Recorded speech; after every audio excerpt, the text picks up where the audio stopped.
Sito is an Umbra S rank who deals true damage and works well as a general purpose core breaker. She is best played as a utility for a true damage carry such as Augustus, but she can replace Zero in the niche of core breaking. She can work as a main DPS, but that is not her main thing for most players. Think of Millie, Raven, Graves, etc. Let's talk about her kit now. Sito uses Shattered Blade stacks instead of energy, and unlike Augustus, she cannot convert energy to Shattered Blade stacks, so empowers are useless on Sito. From her characteristic and mania intensify, Sito regenerates 1 Shattered Blade stack every time she basic attacks, and 4 stacks if she breaks a core, up to 20 stacks per 0.7 seconds. Since her ult costs 20 stacks, if you break 5 cores with her, she can instantly ult again. Worth noting is that Parfait's passive of making each Umbra core break count as 2 core breaks works on this, so you only have to break 2 Umbra cores and 1 normal core with Sito for 20 stacks if Parfait is on the team. I personally find this makes quite a big difference if you are playing Sito as a main DPS in Dark Zone. Also, if Sito is using Paradise Regain to break cores, that will regain her stacks too. Sito's ult hits twice, once in the row in front of her, then once in a full triangle shape. Each hit deals some true damage, 1 core damage, and applies her wind mark, so enemies in the middle row take 2 core damage and 2 stacks of her mark. A weird gimmick here, there's a cooldown of 0.7 seconds on Sito's stack regen, and her ult has a 0.5 second delay between the 2 hits.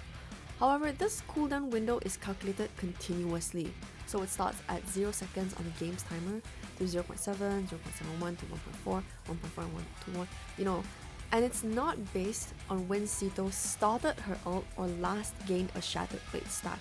So there is a very small chance if the entire ult fit inside one of these 0.7 second windows and you broke more than 5 cores, you cap out at the 20. But if you're outside the window, which is more likely, then you'll get more stacks back. Anyway, the point is that you should try to break as many cores as you can with each Sito ult. Also, if you move her or ult again too fast, you can cancel her second ult hit, so make sure it actually lands first before you do anything else with her.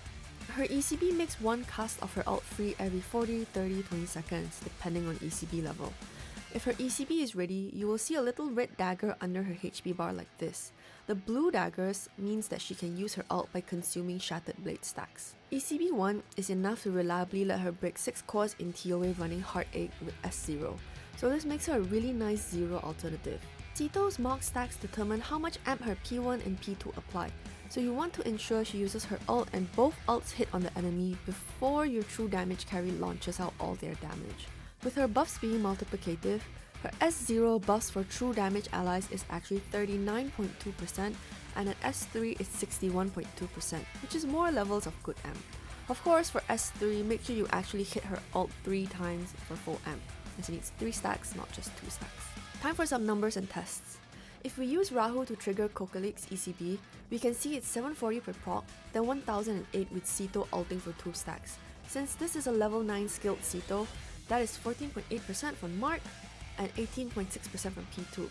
A non-multiplicative buff would have given 987.16 damage, just too far off. Making it multiplicative gives 107.53, which round out is correct. So in conclusion, Sito's Mark buff and P2 are different buff zones, thus multiplicative. We can probably call the Mark buff true damage taken and P2 buff true damage taken additionally, or something like that. By the way, Synex's buff is the first one, the Mark buff true damage taken. We can do these tests with both Synex and Sito for Kokalik, and we can see that the closest scenario is the second one listed here, which means that Synex's P2 is likely additive with Sito's Mark and not her P2. Anyway, math over, let's get back to the summary. For Sito's Shackles, S0 is very complete. S1 doesn't really make a difference in most situations, except like, I don't know, Remnant of the Depths, but that isn't much to write home about, so I wouldn't recommend S1. S3 increases her amp to 61.2%, similar to Moore's S3 making her 60% physical damage buff. So you can consider if you're a hardcore true damage Augustus enjoyer, but beware, it is currently a lot more limited in scope than Moore, like there are a lot of physical damage sinners and not as many true damage sinners right now. I wouldn't recommend pulling Sito intending to make her a main DPS. It's more like she kind of can do it if you have a really strong team around, but she definitely excels most at being a support, kind of like Graves. Speaking of which, if you do try to run her as main DPS, definitely take at least Parfait with her to significantly improve her stack regeneration. It helps a lot with bursting down the boss, and Graves is a decent synergy with that as well. Overall, Sito is a great Sinner with a clear niche of core breaking and amping true damage. She's a strongly recommended S0 pull for those who play Augustus a lot or don't have Zero. Given the choice, having S1 Zero is preferred as Zero's core breaking ability is easier to use and she triggers significantly more hits of Necresta skill damage. But if you missed anniversary reruns, then having S0 Sito is way better than struggling with nothing for another year. That's all for this video, thanks for watching, see you in the next one, bye bye!